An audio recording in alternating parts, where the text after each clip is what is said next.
గుండెపోటుని ఎలా ఐడెంటిఫై చేయాలి, మీకు వస్తే ఏం చేయాలి? సో ఈ వీడియో చూడండి, ఎందుకంటే దీంట్లో ఉన్న పాయింట్స్ చాలా important. And fourth point is the most important one. Centre of the chest లో స్టార్ట్ అయ్యి ఇక్కడ నుంచి ఎడమ భుజానికి కానీ, ఎడమ చేతికి కానీ, దవడకి కానీ, పొట్టకి కానీ, బ్యాక్ కి కానీ పాకే అవకాశం ఉంది. గుండె మీద ఏదో బరువు పెట్టినట్టు ఉంటుంది, గుండెలో మంట పుట్టినట్టు ఉండకపోవచ్చు, అండ్ తేపులు, ఆ టైంలో చెమటలు పుట్టడము, అండ్ ఆ టైంలో ఆయాసం రావడం అనేది అవకాశం ఉంటుంది. యూజువల్ గా సార్బిట్రేట్ అనే టాబ్లెట్ తీసుకోవడం వల్ల ఈ నొప్పి అనేది తగ్గే అవకాశం.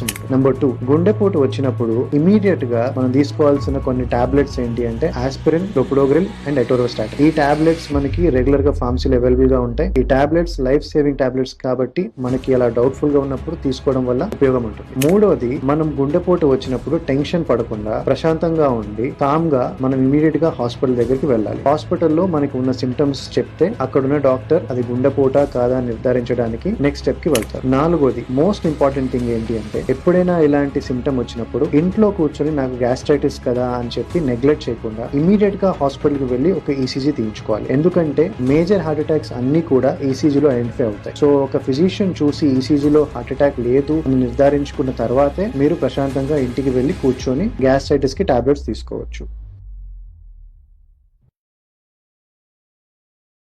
Download ShareChat.